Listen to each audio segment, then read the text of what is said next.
Hello there! I'm Emily. And I'm Kayla. And we just want to talk movies. And today, we are talking about our favorite films from 2023. Oh yeah.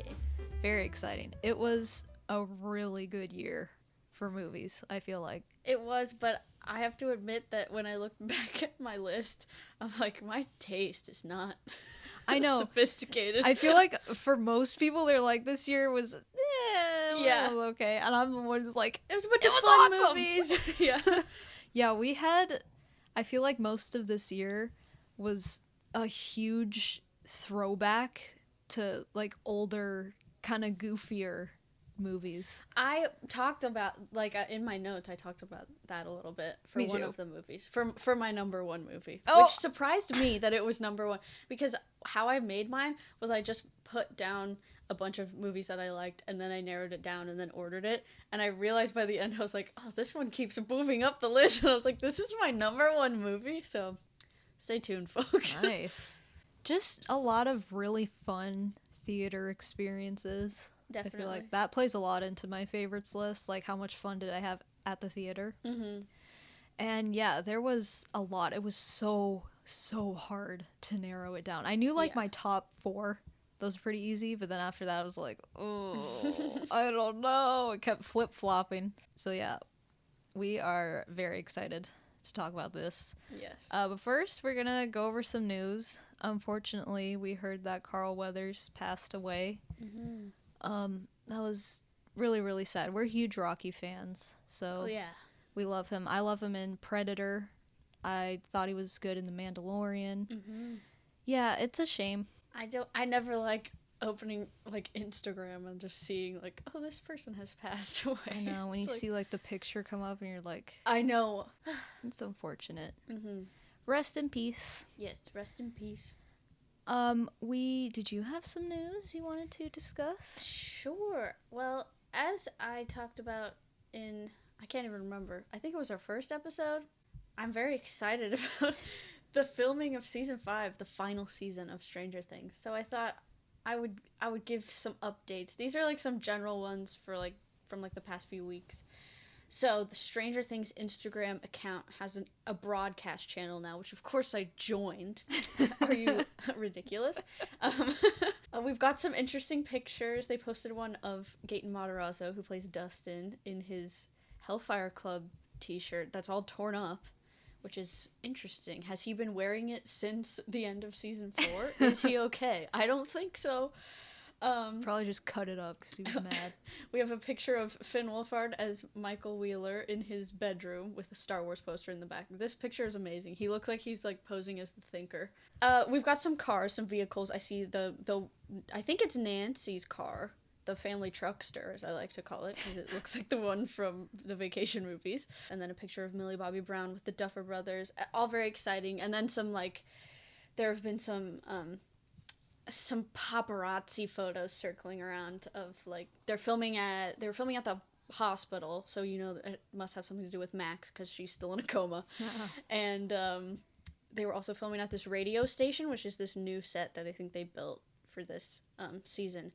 So I assume it's going to play a big role in the season, and I'm excited to see what that is. And that's all I have for today, folks. Yep. Stranger Things news. Always exciting to hear. It will probably make a regular occurrence in the coming probably year because they're not going to be done until 2025. Yeah, as we get closer and closer, you're going to see her excitement just... It's embarrassing. Speaking of excitement, to follow up on what I spoke about last episode, Young Woman in the Sea, starring Miss Daisy Ridley, is getting a theatrical release confirmed. Yes. May this 31st. Is the one that's like Disney. Yeah. It's going to be on Disney Plus. Mm-hmm. I don't know if they're still...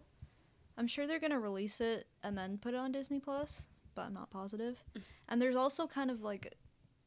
Some sources say it's limited and others don't. So who knows?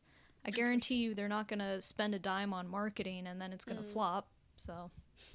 Typical of Disney. Typical. I swear, though, any movie, like when they try to theatrically release an original movie that isn't a legacy sequel or whatever, they don't do any marketing. It's true. And then they'll release it in like 5 theaters and be like, oh, well, it flopped. I'm like, so. see, no one wants to see it. Oh my god. Because no one knew about it. And you put it in like 5 theaters in the whole country. Rude. They're like, well, see? All movies are Nepo babies at this point. Exactly. We can hope it'll have somewhat of a big theatrical release and get some marketing. They said they wanted to go off of the Summer Olympics and kind of tie it with that. Oh yeah, because it's, yeah. It's a swimming movie. It's a good idea. Yeah. Hopefully that happens. We'll see. But anyway, on to our favorite movies from 2023. Not the objectively best films of the year. Let's make that clear. And I know no one's even going to hear this, because when it comes to lists, people take it very personally. I know I do. I know, same. Even when I don't get mad, when my favorite movie isn't on someone's list, I'm like, oh, that must be they hated it and they're wrong. This is just our favorites. And some theater experiences we enjoyed, some movies that we giggled at, that tickled our fancies. We just like to have fun. Yeah. And that's the main we just want to talk number one movies. goal.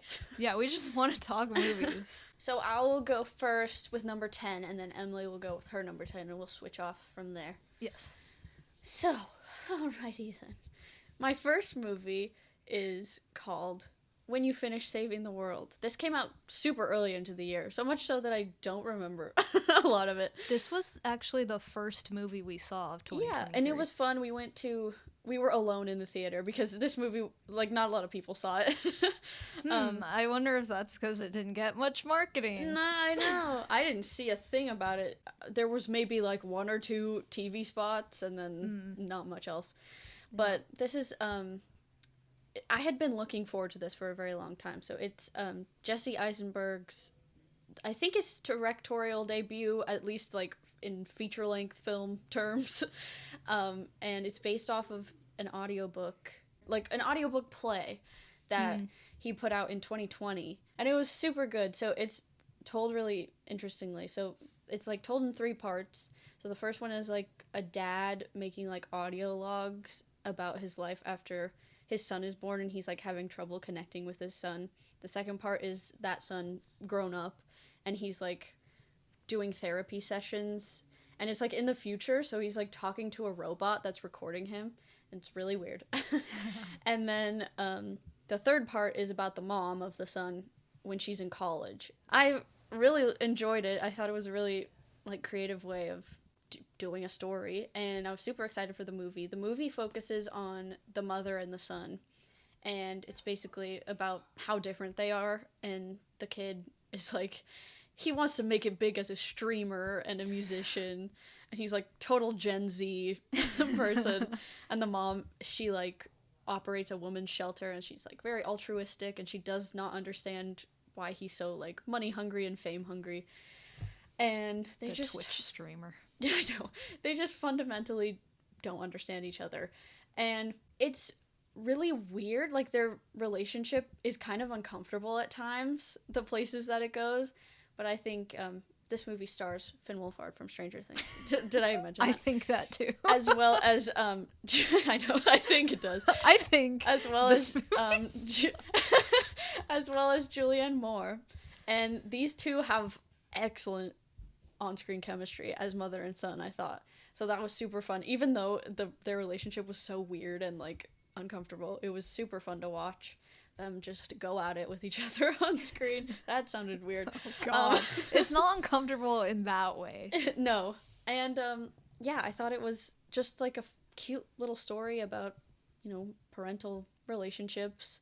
I liked it was very different than the audiobook, but they incorporated some cool things from it that I thought were cool, like the song that Ziggy sings at the end to his crush was the same, but they did change, like, the arrangement of it, and I thought it was, like, way better in the movie. And then some of the slang terms Ziggy uses, I thought it was funny because in the audiobook he uses these weird slang terms because it's the future, but then in the movie he just uses them because he made them up and he thinks he's cool that he has his own slang language. So I thought that was interesting. I wish that, because the dad's part in the audiobook was my favorite, and they didn't really focus on the dad at all. He was just kind of there. So I was like, oh, but it was okay because I like that they like focused the story on something, and it was a really cute story. Your turn for number 10. My number 10 movie of 2023 is Sometimes I Think About Dying. Depressing. Why are both of our number 10s the longest titles? When You Finish Saving the World and Sometimes I Think About Dying. Can you say indie movie? I know. This was a Sundance movie that I luckily got the chance to see online, which I've never done before. That was a really cool experience. So again, like, the experience has a lot to do with why it's one of my favorites. But yes, starring Daisy Ridley. It's a story just about a week in a woman's life, and she is a huge introvert and has a very hard time connecting with the people around her. Which is a story that's very personal to me because I'm also a huge introvert who has trouble connecting to people. And it kind of just, it's the life of an introvert is really what it's a study of, I felt. And I just loved how it was such a sympathetic and mostly realistic look at being an introvert, which a lot of movies, any movies about an introvert, you could tell are made by an extrovert. And it's like, no, you don't get it. Yeah. Not to be, like, gatekeeping introverts. But you don't get it. But you can tell it's just like, no, that's not what it's like. But this movie, it does show what it's like, the good and the bad. Because it's not a movie that's being like, look how awful it is that she isn't social and look how much it's destroying her. It's more about, like, yes, you need to connect with people, but it's also okay to just, have your own time to yourself and not want to talk to anyone and shut yourself in your house all day. Yeah. And Daisy is amazing she plays this role so well. From, like, she hardly says anything the whole movie, which is a huge point, like how she can go so many days without saying a word, which a lot of people are like, what the heck? But me, I'm like, yeah, I can see that. Like, if I look at myself in 10 years, I can easily imagine myself as this character. But it's a simple story, and despite the title, it's very uplifting. It's not a huge drag, a downer movie about, like, oh, look how depressing it is. It's like there are troubles that she's going through. She wants to connect with people, but it's very difficult because she messes up a lot. And I love how the whole movie isn't about curing her. Like, a lot of movies are like, once you connect with someone, your life, fine. And it just goes so great. Yeah. But the movie's like, no, I mean, you can go out with your friends and people and have a fun time, and it goes great, and then other times it doesn't go so great. And that's fine. That's just how it is. That's what being human is. So it's a nice look at being a human, and I enjoyed it very much. I like that. I feel like I would relate too much if I watched this movie, and it would be painful. No, you gotta watch it, because, like, you and me, we would just be like, yep. I feel. All right. Well, my number 9, this one's gonna be kind of quick. This one is Elemental, and this is like the Disney Pixar movie that no one went to see this year. And I just thought that I should give it a moment to shine by putting it on my list. So it's basically about a city where all the elements of water, earth, air, and fire live together, and they're a little segregated, and it's kind of problematic. No, There's the fire it is people. though. Everyone hates the fire people because they're different and, like, they're dangerous, and, well, are they though? They're not. And one of the fire people meets a water person, and they fall in love, and it's like, where has romance been in Disney movies for the past few years? That's the question. That's why I got so much joy out of this. I was like, oh, this is like a classic Pixar Disney story. And it was super cute. I like the animation style. It was, like, not what we've been seeing over and over again. Yeah. It was different. And I liked how the animation was slightly different for each of the elements, too. They were slightly a different style. But very vibrant. Yes, everything. It was very vibrant, and the world building was super cute. I mean, that's that's what you expect with a Pixar movie. They're always clever with stuff like that. And I just thought it was such a cute story about like people coming together despite their differences, and an important message that about people and families who are made to feel like they don't belong or have a right to exist and live in the place where they live, which is important to see. And yeah, it gave me that good old-fashioned Disney joy, so I thought I'd put it on this list. And that's all I have to say.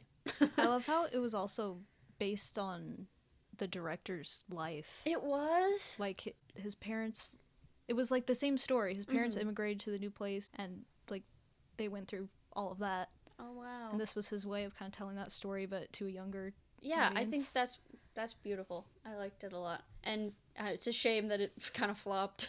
I know. I was gonna go see it, but it was one of those things where just life got in the way. I didn't want to see it because I thought that it looked stupid, and Emily wanted to see it, and I should have listened to her. Oh, hindsight. I know, it's 2020. Hindsight's 2023. Yeah, don't say 2020. That has a negative connotation. Yeah. On to my number 9, which this is going to be really short because what can I even say? It is Oppenheimer. This surprised the hell out of me, honestly. I thought this was going to be so boring and such a downer, such a drag to get through, and it moved at a pace that movies need to study. Yeah. This is a 3-hour long movie. I've watched movies that are an hour and 10 minutes and that drag. And this just kept every single scene with just so much happening, but you could understand what was going on. I don't know how they did this. You felt so immersed. Like, I couldn't look away. Exactly. Because I was afraid that I would miss something. Yeah. And it was also grabbing me at the same time. Just so much going on, and it's thrilling, and it's interesting, and it's a tragic story, obviously. But it's not, you don't watch it and just feel, like, depressed, and I don't want to be here watching this. It's not like an uncomfortable sit. You know, it's not gonna drag your mood down for the rest of the day. They show the tragedy really, really well. But the rest of the movie, there's enough that still makes you feel not happy, but like just engaged and like, ooh. And like, that was so well done.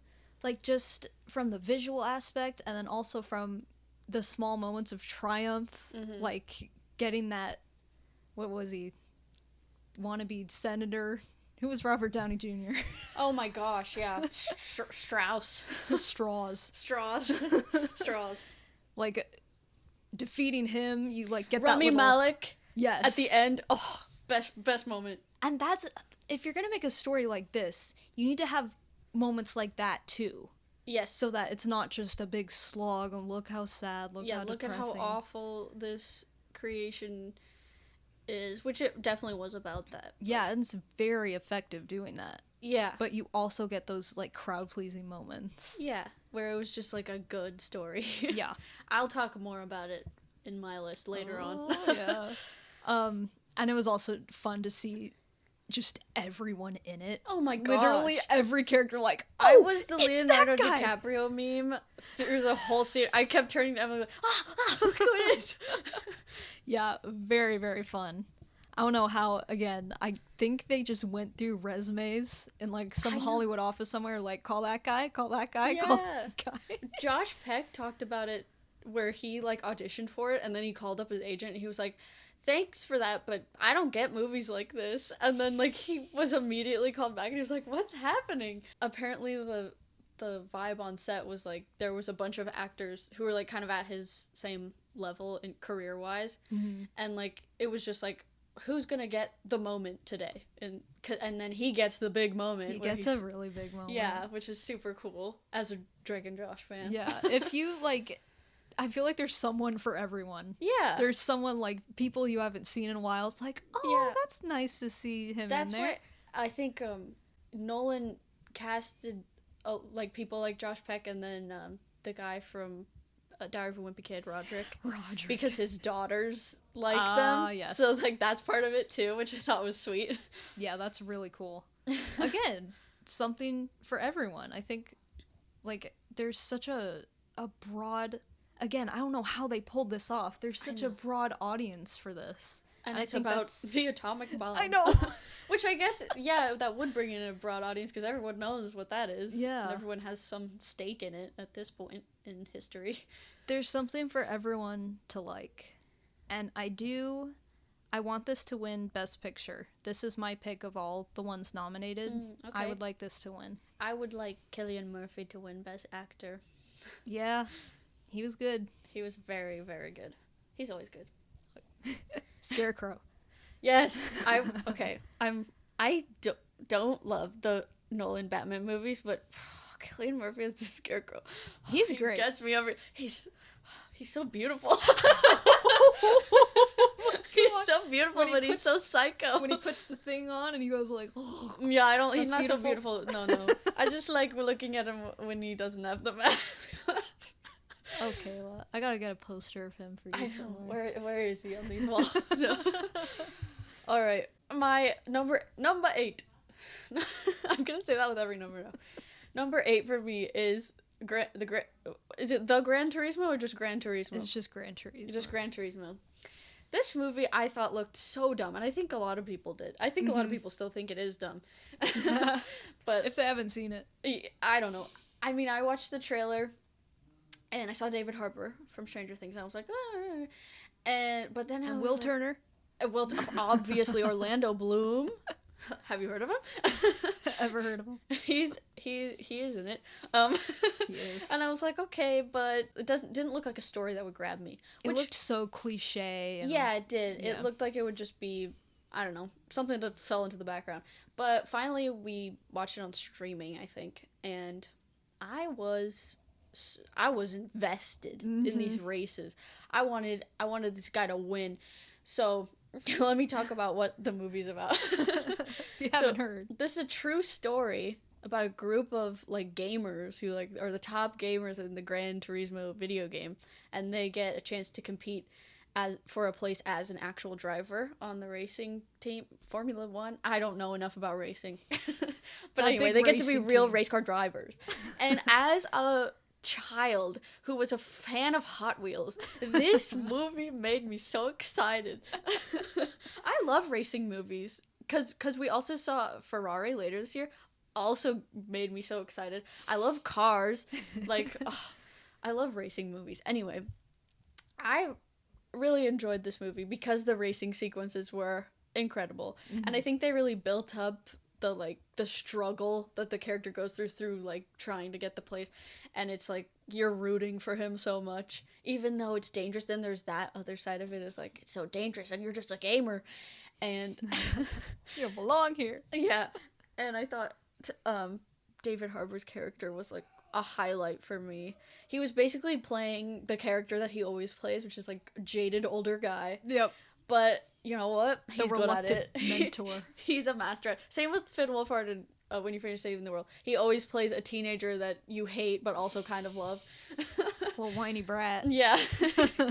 But yeah, I really liked his storyline. His career is done, and he has bad experiences associated with it. So when he sees this kid who's like bright-eyed and very inexperienced, he's like, geez, you don't even know. But then he's like, I have to protect this kid, and I like this kid. And it was such a good story.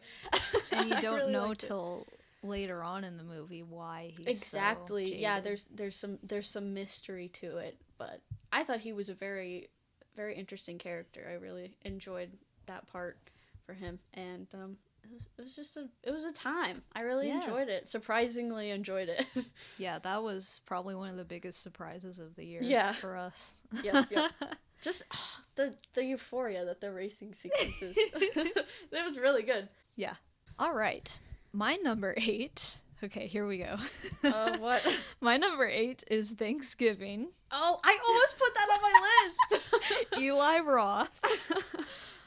Oh my gosh. This, from literally the second it started, this whole movie, I felt like I was watching an 80s exploitation slasher movie that somehow got made up to look like it's from 2023. It was, I never in a million years would think that they would go back to this formula, let alone release it in theaters and give it like a decent release too.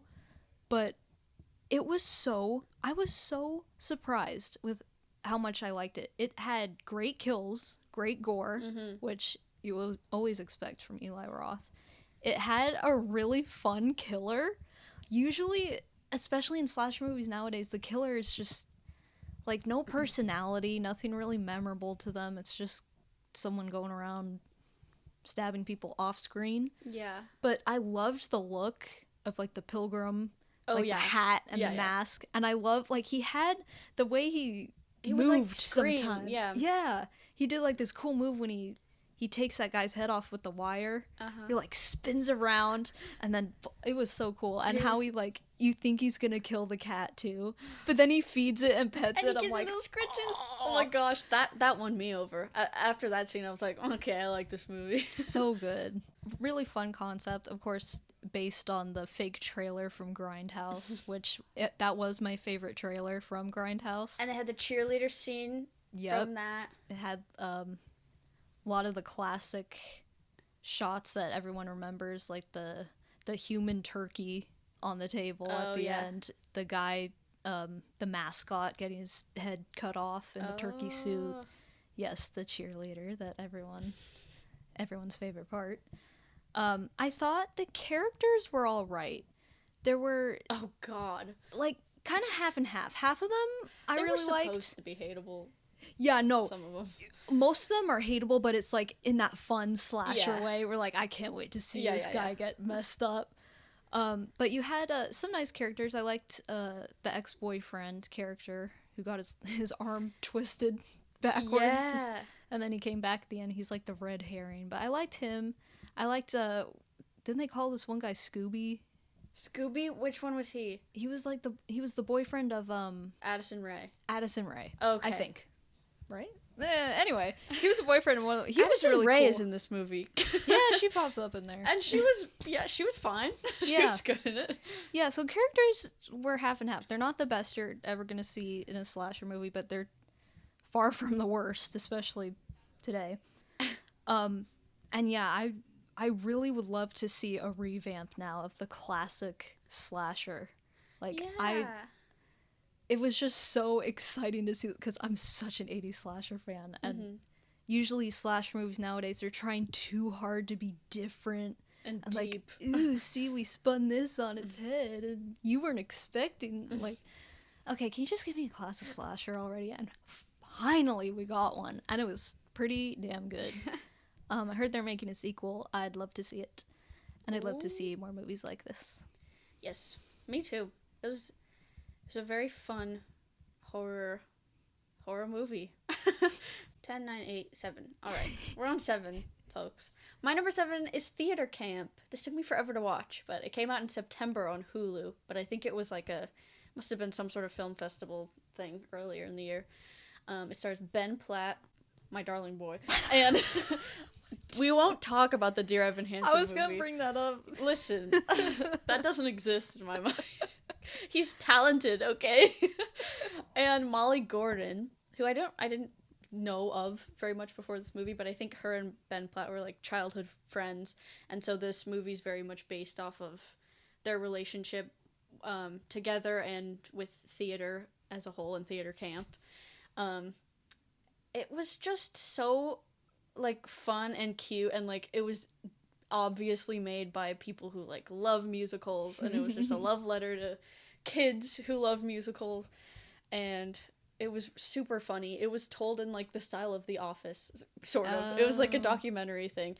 Basically, it's about like an upstate New York theater camp that the owner goes into a coma, and her son has to take over operations until she's better. And he is not a musical person, so he thinks he's a business person, but he's really not business savvy.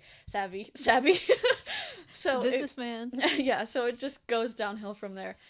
And it was just like a wonderful world. Like you get to see all the eccentricities of all of, like the instructors. Like there's a dance instructor, an acting instructor, singing instructor, and everyone's just super weird and fun. And I really like they gave everyone really fun storylines. Like the Ben Platt and Molly Gordon characters, they have this very strange codependent friendship that like falls apart throughout the film, and it's very entertaining and kind of sad to watch. And then you have the actor Noah Galvin. His character, he's like a stagehand who like secretly is very talented, a very talented performer, and like his arc is amazing because he's like too shy to show his talent, and then slowly he comes out of his shell. So that was fun. And then I love Io Adebri, I think that's how you pronounce her name. She is in this film. She's from The Bear. She's from many things. She's all around recently, but her character was really fun because she basically scams her way into a job at the theater camp, and she doesn't know anything about performance at all. And her storyline is just really funny, but it doesn't really go anywhere. That's the only complaint. Was like, I wish her storyline had more time to shine because it was super funny. But all the kids were super charming, the actors. The very end is like them putting on the musical, their summer musical, and you just get to see the whole thing, and it was very fun. Banger songs. it was awesome. I rocked out, and yeah, I just had a lot of fun. It was heartwarming. It was hilarious. It was just a good time. I haven't seen it, so I can't say much. I will show it to you eventually. Okay, my number 7 is The Marsh King's Daughter. Anyone know what that is? Ever heard of it? Probably not. Daisy Ridley's second appearance on this list, of course. Already. So yeah, I could go on about how this movie just got the shaft from everyone. This took a while to get out, right? Yeah, forever. It was supposed to come out. It was definitely supposed to come out in 2022. And just no word, nothing, radio silence. Even Daisy Ridley herself posted many a time on Instagram like, I wonder when this movie I made is gonna come out. Oh my gosh. Like, yeah, me too. Anyway, finally come out. It got dumped into theaters. Not a shred of marketing that I saw. The only marketing I saw was on social media, and that's because I follow anything Daisy Ridley related. But otherwise, mainstream, you probably didn't even know this was a movie. But anywho,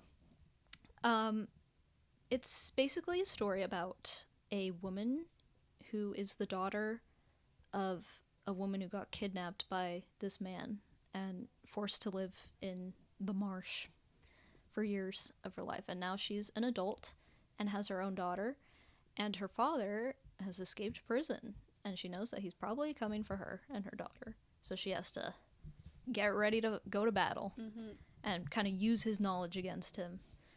It's based on a book that was very good, but this movie definitely deviated from the book a lot.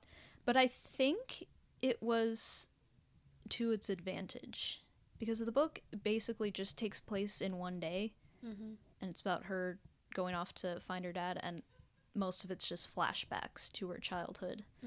Whereas the movie focuses very much on her as an adult and her family and everything.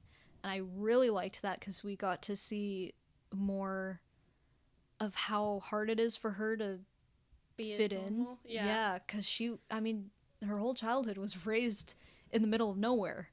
No interaction with anything outside her parents. And that's still, she's lived in society now for so long, but you can tell she doesn't really understand how regular people live. Yeah. And Daisy's performance is amazing, as always. She's a badass mama bear action star, and supposed to be in a few more action movies, which I'm very excited about. My only thing was there could have been more violence. There could have been more violence. The book is very violent. Just has some really uncomfortable things in it that the movie didn't really go into, and I was kind of disappointed in that. But I do understand at the same time, because there wasn't much time to get into the kind of violence that was in the book. But yeah, it's like this slow psychological thriller. Yeah. Which, at times, like, when it's thrilling, and when it's terrifying, it's terrifying. I loved that it was sort of like a stalker thriller at times, too. It was super, like, it freaked me out at times. Yeah. It's kind of like your worst nightmare because she knows, like, when her dad has been in the house. Yeah. And when he's following But them. no one also believes her. No one believes her because they don't know to look for those signs. So they're kind of just like, calm down. And that's when she's like, okay, I gotta do this myself then. It was very, very good. Worth the wait that shouldn't have been. Speaking of book to movie adaptations that deviate from the book, I have Red, White, and Royal Blue. You do! Oh my gosh! Yeah, it made it pretty high on this list, too. Oh my god! Listen, this is a blast of... Most of these movies are just, I had fun. I think I needed that this year, I guess. So we talked a lot about Red, White, and Royal Blue in an unreleased episode of this podcast that we did for, like, practice, where we just talked about books. But I will rave about it again. Oh. The book is everything you would wish for in a contemporary romance book. It's cheesy, it's charming, it's romantic, it's sweet, there's moments of drama, it's got depth, it's overall a joy of a time. I thought you said it's got death. No, there's no death, don't worry. I was like, what? I skipped a chapter, I think. And the movie gets all those feelings right, and it changes a lot.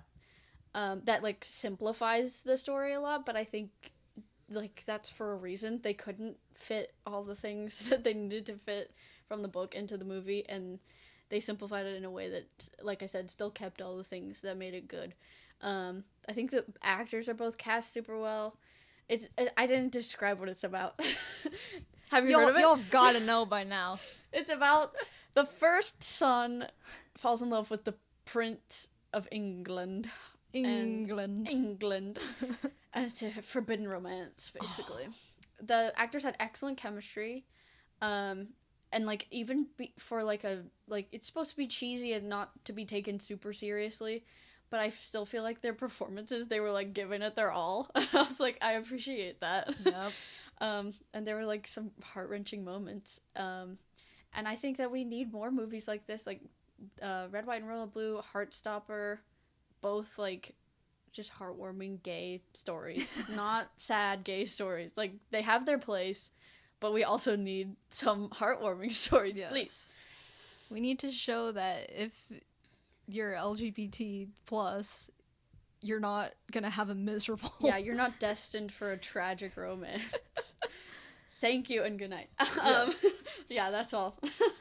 I hope that there's a sequel, because like I said, there's more room, there's more space for stories like this that needs to be taken up. And but we'll see. Obviously, it's proven there's an audience for it. Yeah. So there's really no excuse. But anyway, more on that later. I will speak more on that later. Yours, it's up high. Yeah. But sort of related, my number 6 is Bottoms. Oh, yeah. Oh, okay. Another one that came out of left field. I didn't know about this until it came out, and I never even saw a full trailer. I just saw, like, some brief clips, like YouTube ads, and I'm like, that's kind of funny. And then after I watched Red, White, and Royal Blue, the clip comes up again. I'm like, pause, that's space bar, pause. That's the guy. That's him. I'm like, oh, hey, I might want to see this. But yeah, I came for Nicholas Galitzine, stayed for the hilarious plot. Yeah, everything else. This, again, it feels like another, like a throwback to crazy cinema, like when movies were kind of just bizarre and did whatever they want. It's just very colorful, hilarious. The characters are so, down to the villains, are so likable and fun to watch. And the finale is everything. Yes. I want to watch it again so bad. Yeah, I've been dying to watch it again. It's just, it's a fun time. It's a comedy that's actually funny, which is rare. And again, it's an LGBTQ plus movie. Yeah. That's just the characters are gay. Yep. And they're cool and they're funny and they're normal people. Yeah, it's not about like, oh boy, now let's talk about how miserable their life is gonna be. And don't get me wrong, those stories like that need to be made as well. Yes. But we also need movies like this where it's just a movie. Mm-hmm. And yeah, the characters in it are gay and they're having a fight club at school and there you go. It's just fun, crazy times. Yep. I loved it way more than I thought I was going to. Yeah. Probably up there with Gran Turismo, one of the biggest surprises of the year. I think I knew I was gonna like it, but I didn't know how much. Yeah. My number 5 is The Boogeyman. This is my favorite. It's gotta be my favorite horror movie of the year. I was so genuinely terrified in moments. So it's basically about a family who the mother has recently passed away and none of them are coping with it very well, especially the dad. He's not really being a great support for either of his daughters. And the children start being, like, terrorized by this evil entity. And it's like the boogeyman. It's everything that you were afraid of as a child. It comes out of the closet. It lives in the dark. It's under the bed. Like, these are the things that I'm still scared of to this day.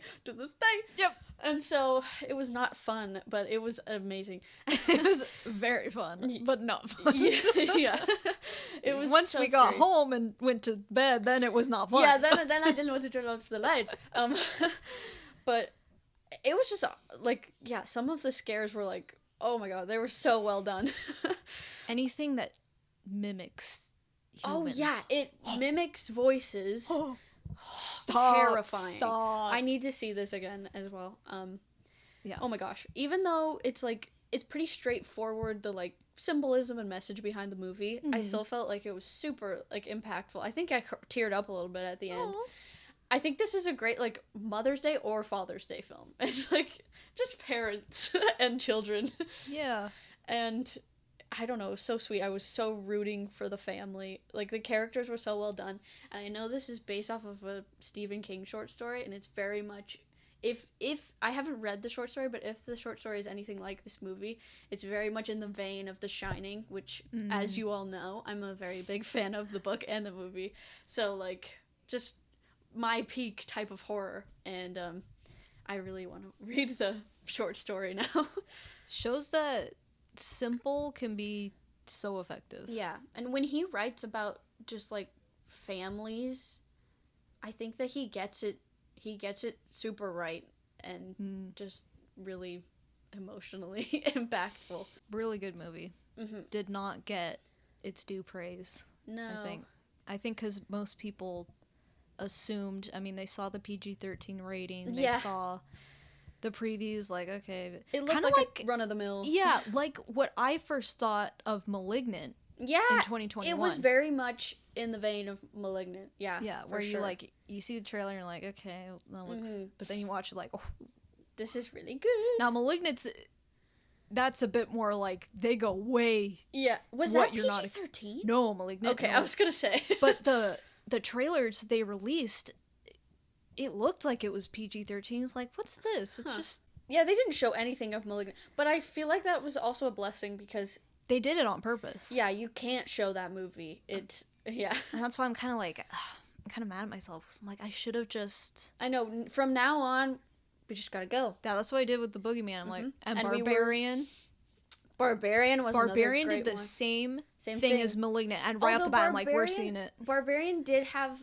Like, I like when trailers do the little, like, flash cuts where you think you know what the movie's about, and then at the very end it does a bunch of, like, tiny cuts of, like, stuff that doesn't seem to have anything to do with what you just saw. And so you're like, okay, there's a lot more going on here. That's what Barbarian did, which is why I really wanted to go see it. Yeah. I think that's a good move, but I just need to be smart now. Yeah. And know, like, okay. We can't Let's go fall give it a for, like, chance. we were talking about the non-marketing movies. Just go see the movies. Yep. It doesn't matter. Because then I get mad when they do show everything. Yeah. Then I get mad. I'm like, well, But you you're gonna just see gave it. away the whole... Yeah. And that's why Malignant was so smart. I can't imagine if I were in that theater and just like, I really wish we had gone to see that. Oh. Anyway. Wait, we're not talking about this like niche genre of horror movies, the best kind, which is why it's made it to my top 10. Yeah, that's how you subvert expectations. All right, number 5. Number 5 for me is They Clone Tyrone. Oh, so good. Another movie that's a throwback to old cinema. It's very much in the style of a 70s blaxploitation movie. Just such a great concept of like this underground, very much like Stranger Things. Which is why it's also going to be on my list. Stranger Things, like mixed with Get Out and The Stuff. Funny enough. That rhymed. You have an article about this on your blog. I do. I wrote a review / mini analysis on this film. It was good. That was very, very fun. You should go check it out on my blog, Escape to Storyland. Weebly.com. This movie was hilarious. You basically have this community where there's an underground facility that's basically brainwashing them to stay the way they are. It's a whole complicated thing, but that's basically the premise. You kind of want to go into it not really knowing what's going on. It's about cloning. Cloning? They clone Tyrone. Yeah. This group of characters were just so good. Perfect. Their personalities, how they fit together, and like it's a group of people that you would never expect to be the heroes, but they make it work somehow, and it's just the best thing ever. Can I just say, people, when they hear the phrase the Golden Trio in cinema, they think of Harry, Ron, and Hermione. I think of these characters. Yep. So it has a great style to it. All the colors and the cinematography. The film grain. Yes. It looks so good. And again, as I got into more on my review analysis, the colors are very intentional. And whether it's lighting on a certain character or the color clothes that they're wearing, when you look into what colors mean in movies, which I'm obsessed with doing. You like basically took my whole spiel about this movie. I was gonna say the same thing. Oh no. Okay, well, the colors are really great, and if you study colors more, you'll find out a lot about what they're trying to say about specific characters. And the best thing about this movie, aside from all of that, is it's social commentary done well. Yeah. It's done creatively. And in a fun way. Yeah, and in a way where, like, you use your smarts a little bit. It isn't, like, there's a couple moments where it's a little preachy, but only when it needs to be. Yeah. It's not the whole movie saying, this is what this means, and this is what we're trying to make a comment about. See, this is like this. Don't drink the cranberry juice.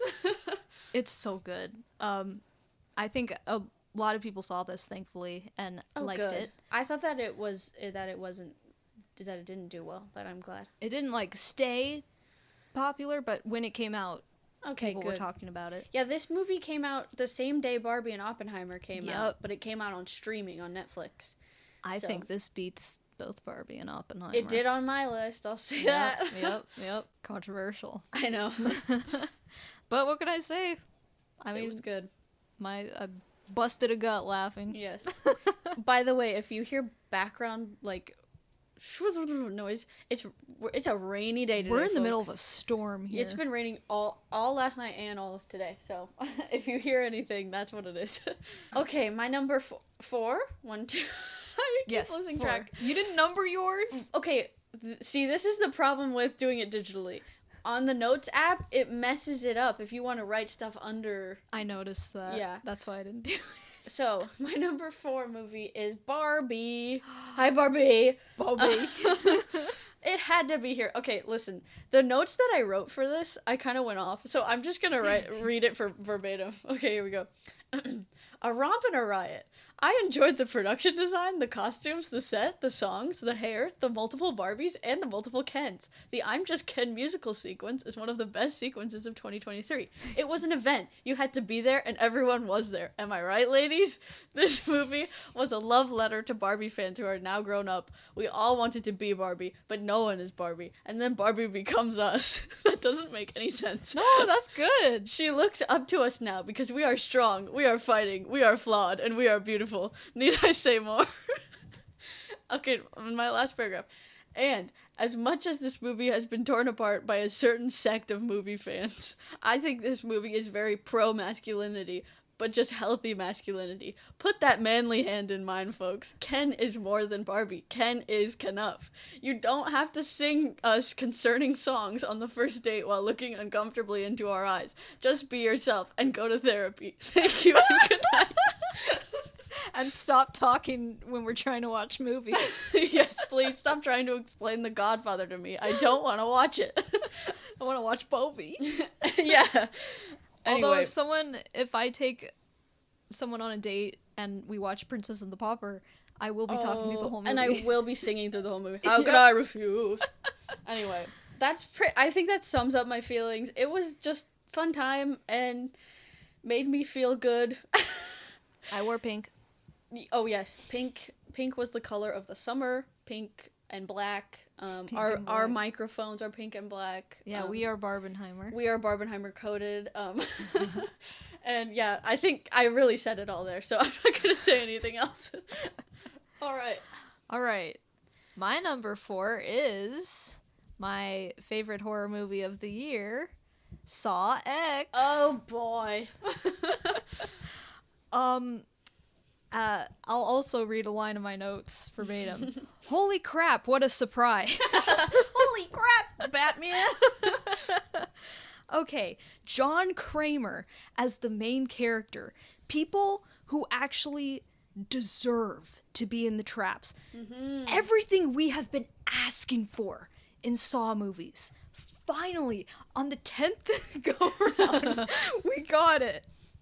And we have some banger traps in this one. Oh, traps haven't been this good in a while. Listen. You haven't seen traps this good in years. Jigsaw, I can't think of a damn trap that was good in that movie. Spiral had a couple of good ones, but the rest of the movie sucked. The trap in the beginning of Jigsaw was good where they're all like going forward and the chains are like pulling them No, back? they copied it from Saw 5. Oh, okay. I'm not as big of a Saw Except fan. this time they had bucket heads. Oh yeah, that was kind of silly. Don't get me started on Jigsaw. I almost said that. Okay, if you couldn't tell, I'm a enormous Saw fan. I'm a large Saw fan. I'm a large Saw fan. I'm a large Jigsaw. I love how this movie, there's so many times where they do finally make fun of Jigsaw's logic and saying like, yeah, he's kind of a hypocrite, but just go with it. Yeah. That was so funny. And like, thank you for pointing that out. I know. I could go on and on about how much I hate Jigsaw. I almost said it. You have a great foil for John Kramer in this, where it's so cleverly done. I mean, you already, since you're following John Kramer through the whole movie, it's kind of like, well, no other choice. He has to be the one I root for. Uh-huh.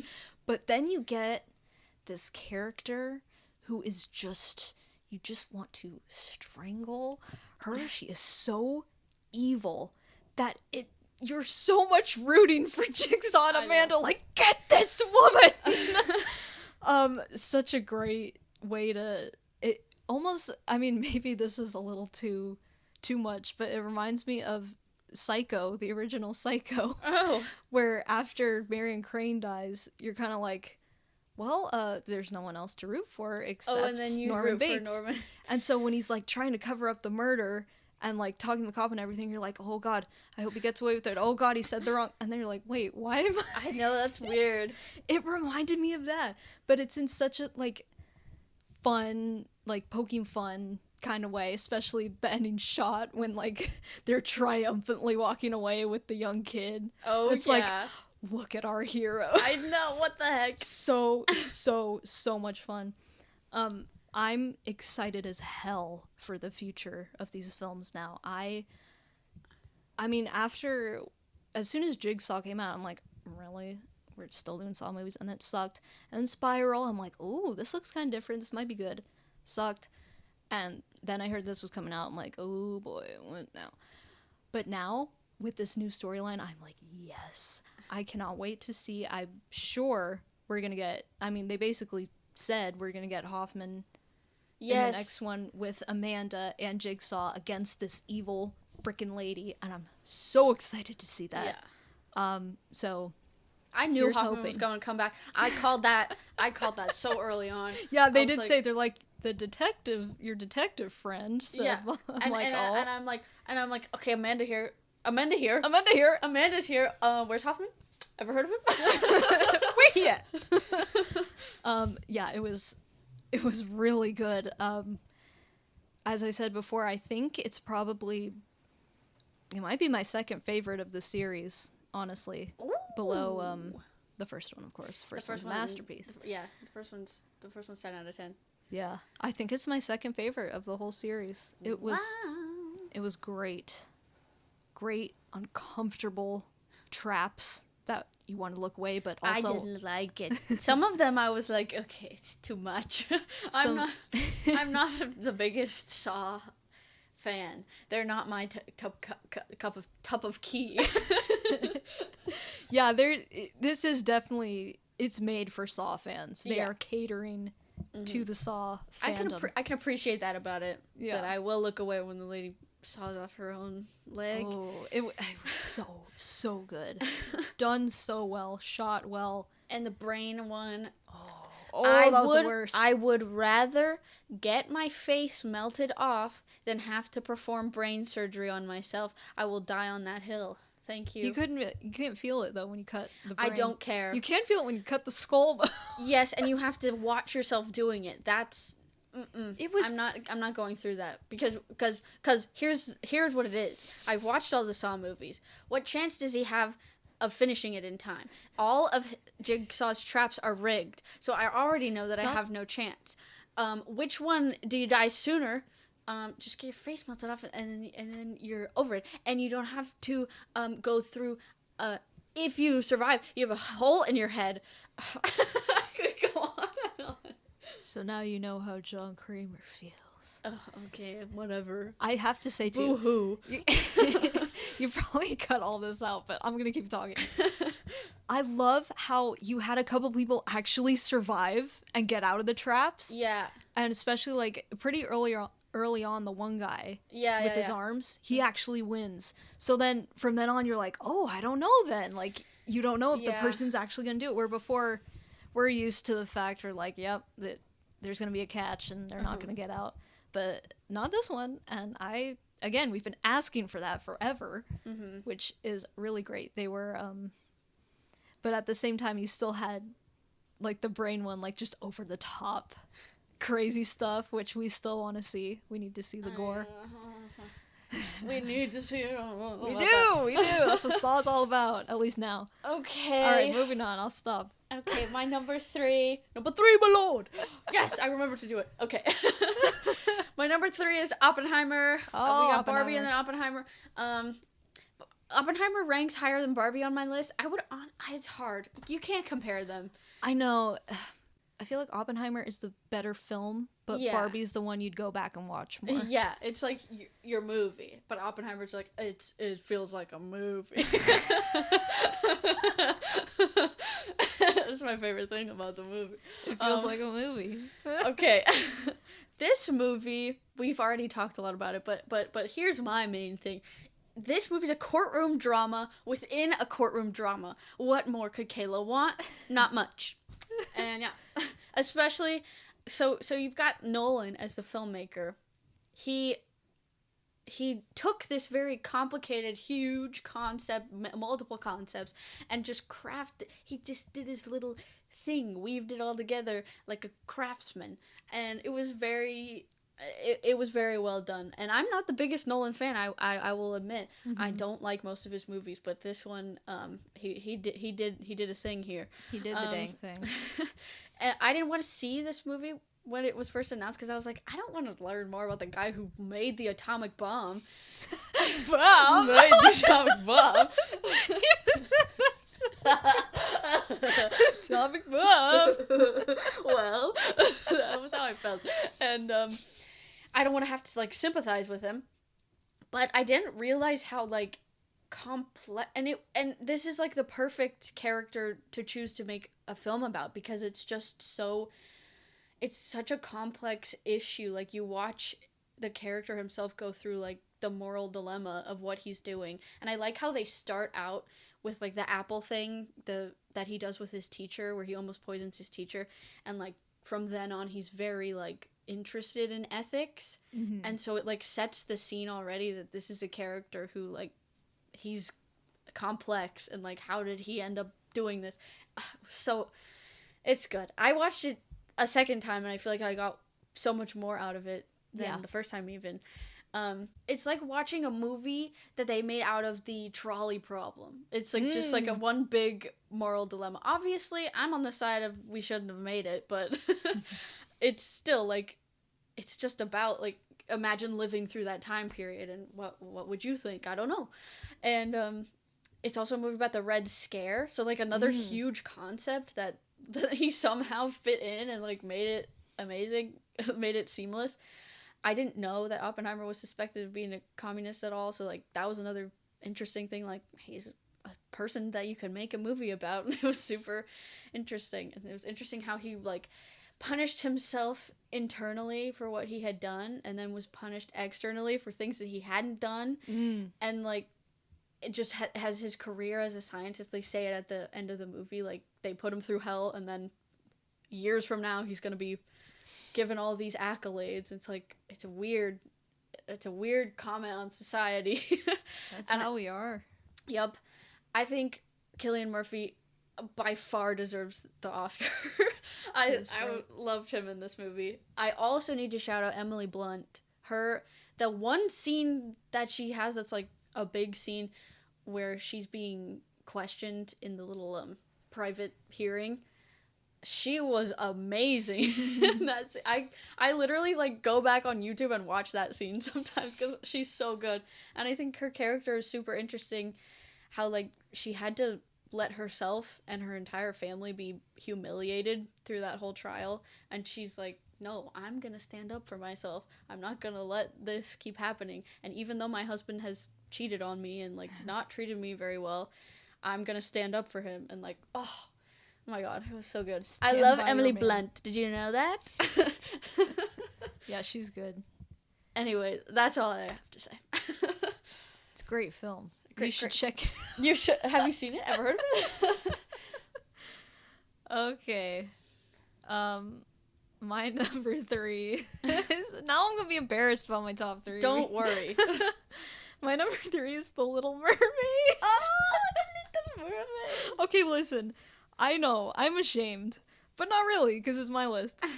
I thought this was gonna be garbage. I thought this was gonna destroy The Little Mermaid story, but it was beautiful. Halle Bailey is a Disney princess. She's so perfect. She's amazing. And the romance in this movie. Oh my god. Ariel and Eric Disney romance. Yes, Disney romance. They're one of my favorite Disney couples. And I was so like, they're gonna mess it up, it's gonna be bad. But they added so much to it. Yeah, they made Eric more of a character, which I loved. Eric was awesome. Ariel was awesome. I literally want to cry talking. Are we gonna be Disney adults? Oh no. Yes, I already am.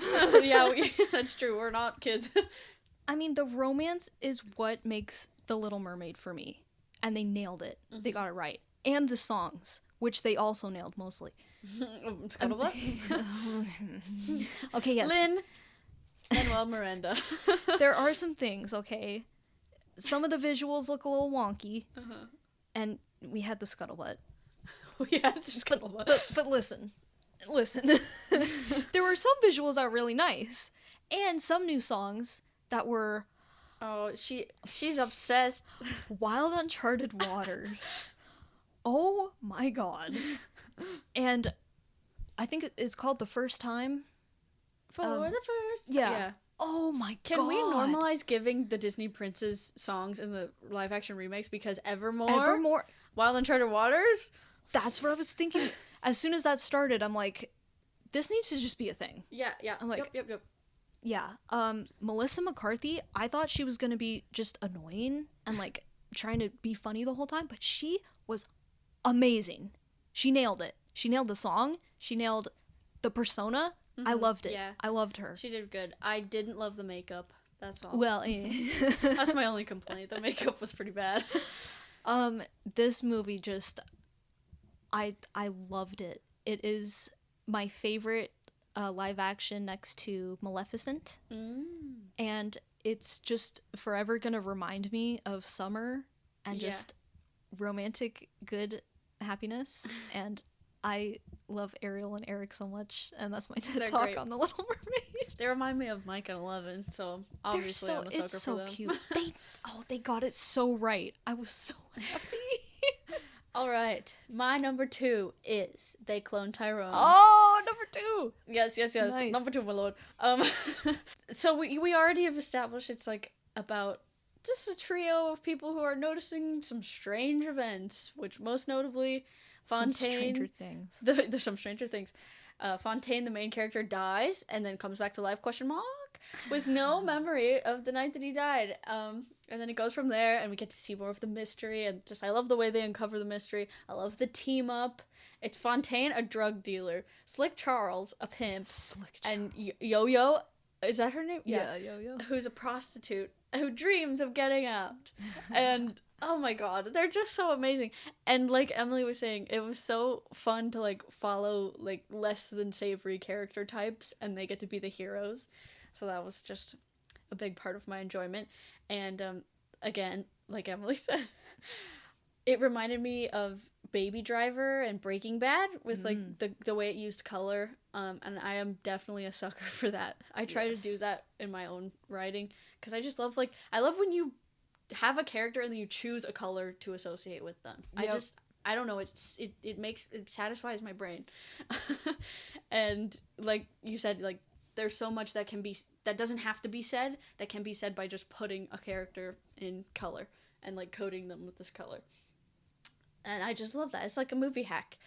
I loved the humor, the dark humor. I laughed at this movie all throughout, and it gave me the chuckles.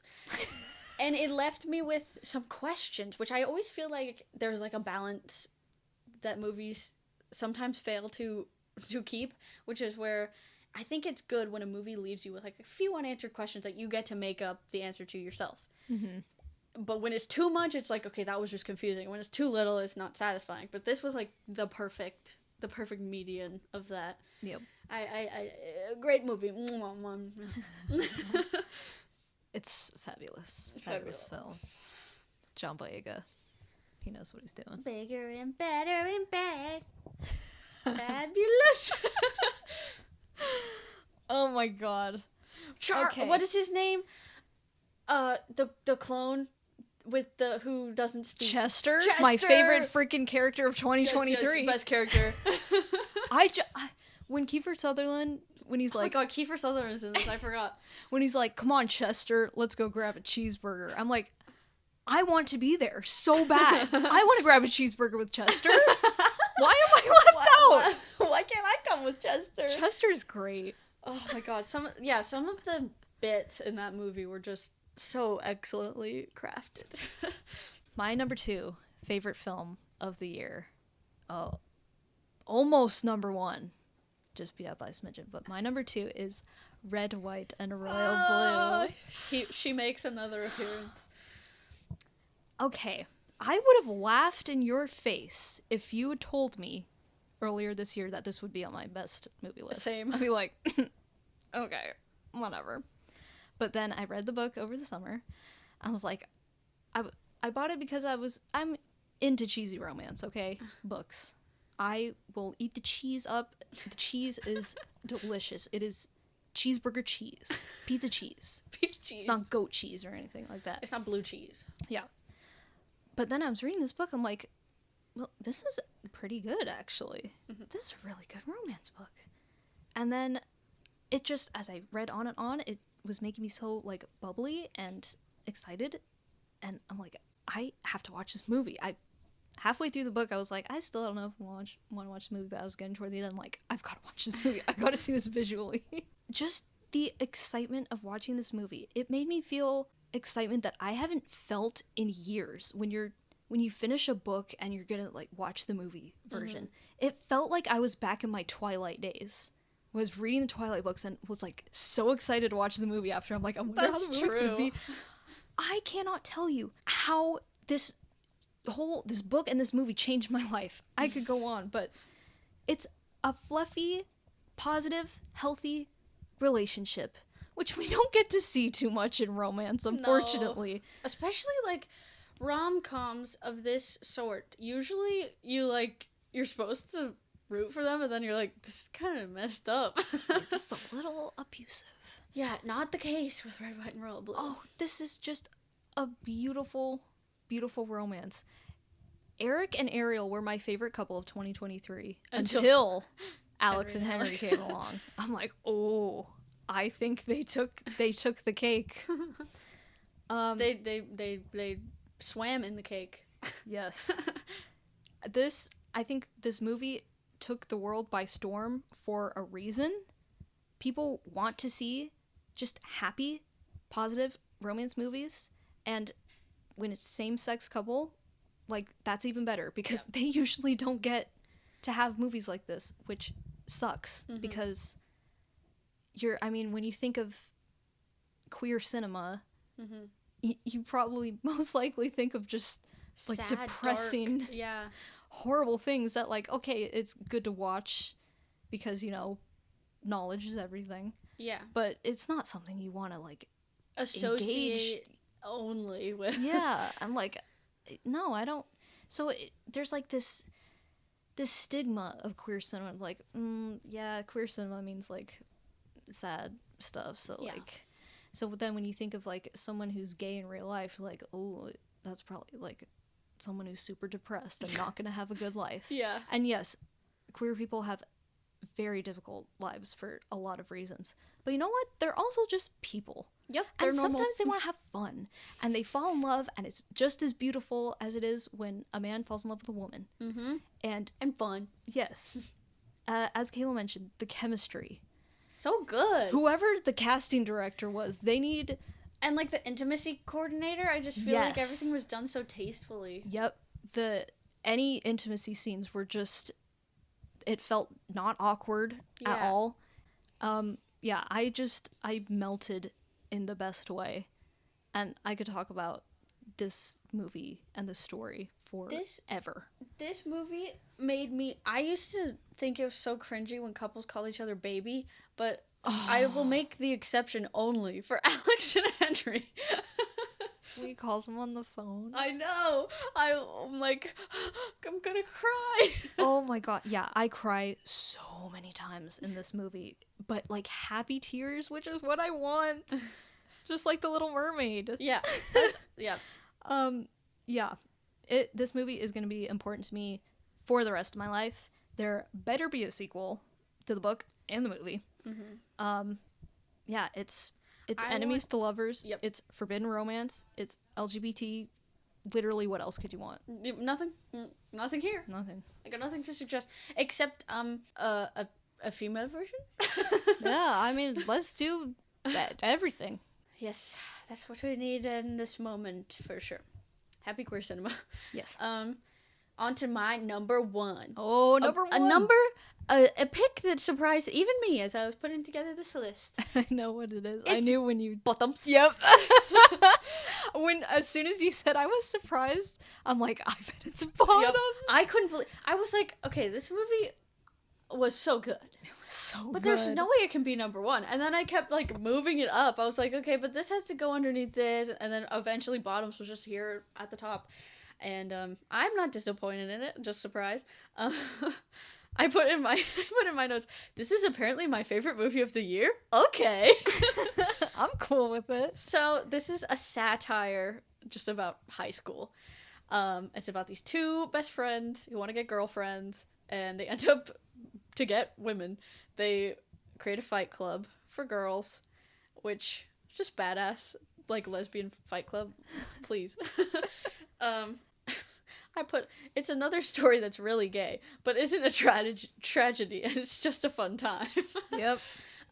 It reminded me, you know why I think I just am euphoric when I watch this?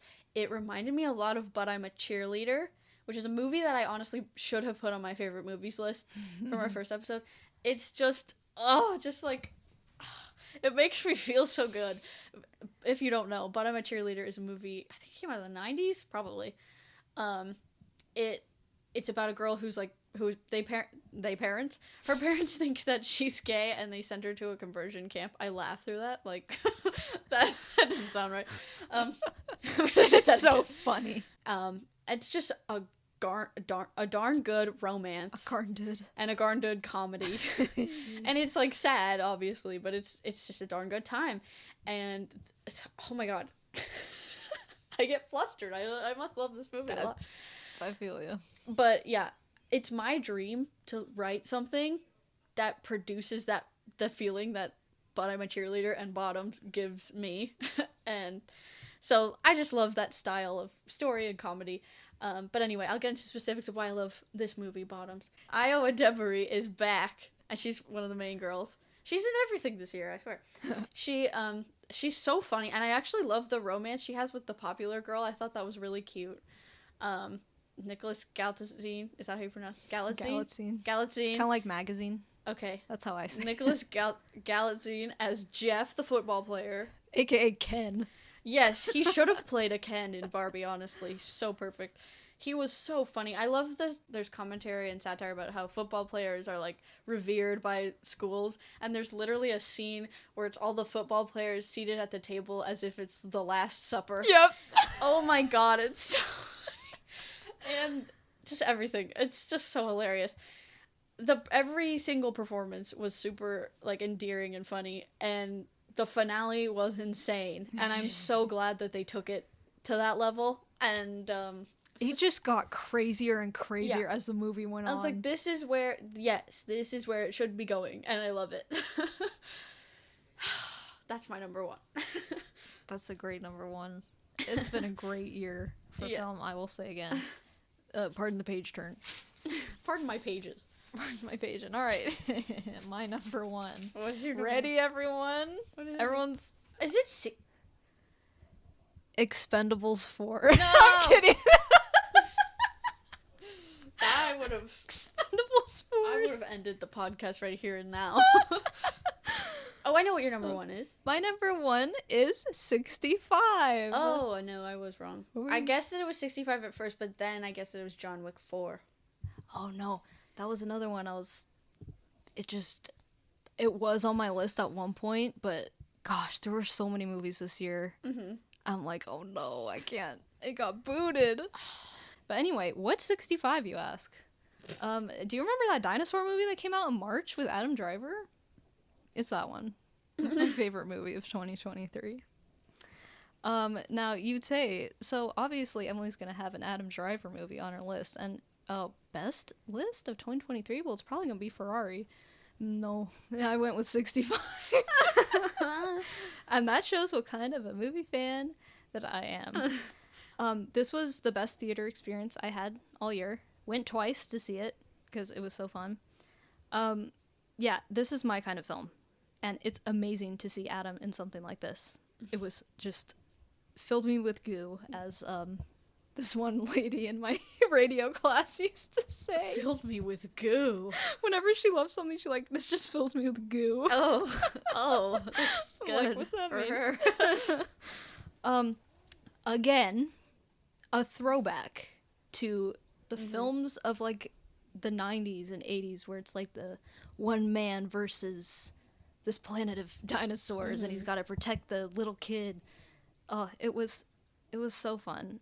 This was very, very anticipated for me. We heard about this years ago. But then it went through a bunch of reshoots, and I thought that it must suck. I'm like, this is probably going to be a garbage, stitched together sci-fi movie. And apparently a lot of people, that was their thoughts on it, which I don't understand. But anywho, it was a really sweet story. The classic, man has to protect this child that reminds him of his daughter. But it was the way Adam and the young actress Ariana Greenblatt, I think is her name. She's in a lot this year. Yeah, she was everywhere this year too. Young Ahsoka. The girl in Barbie. Yeah. The way they played it was so sweet and so endearing, and they were adorable. And it's just pure cinematic fun. It's a sci-fi action movie where Adam friggin' Driver is fighting friggin' dinosaurs on Earth 65 million years ago before the asteroid, trying to outrun the asteroid that's about to collide. Bizarre. It's such a crazy concept. Oh, I'm 100% biased why this is my favorite movie of 2023, but that is why this is called my favorites of 2023. Not the best. Not the best. But I do think this is a really well done action movie. Yeah, it was entertaining.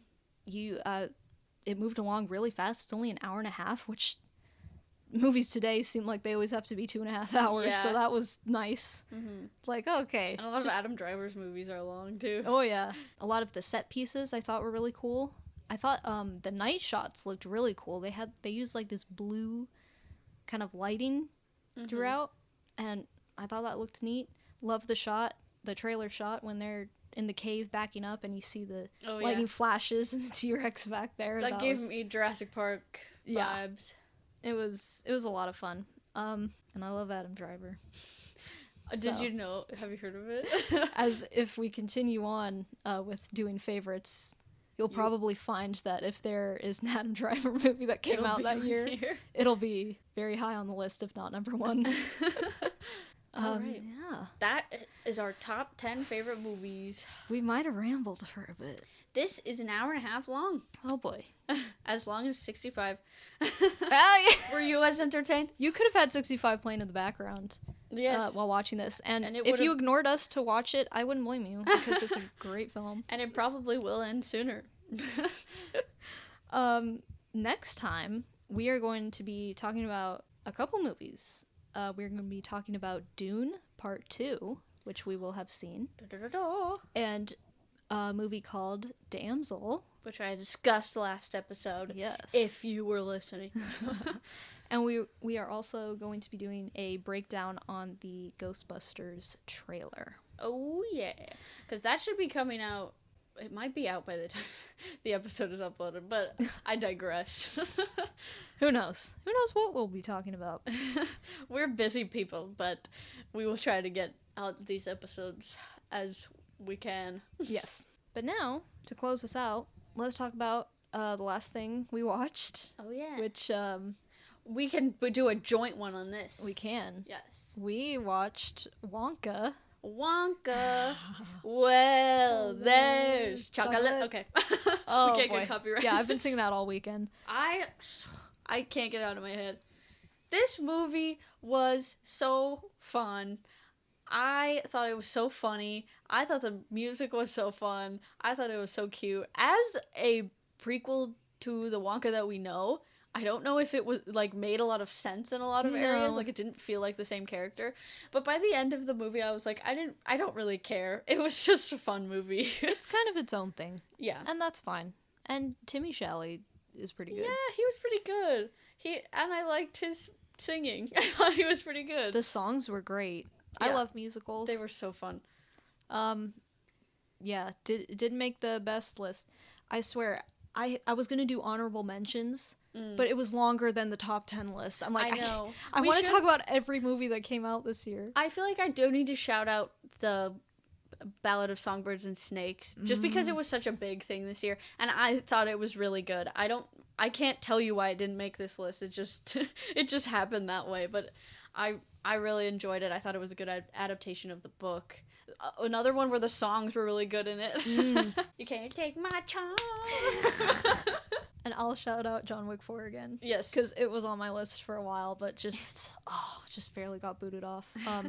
But probably the second best John Wick movie after the second one. Yes. Loved it.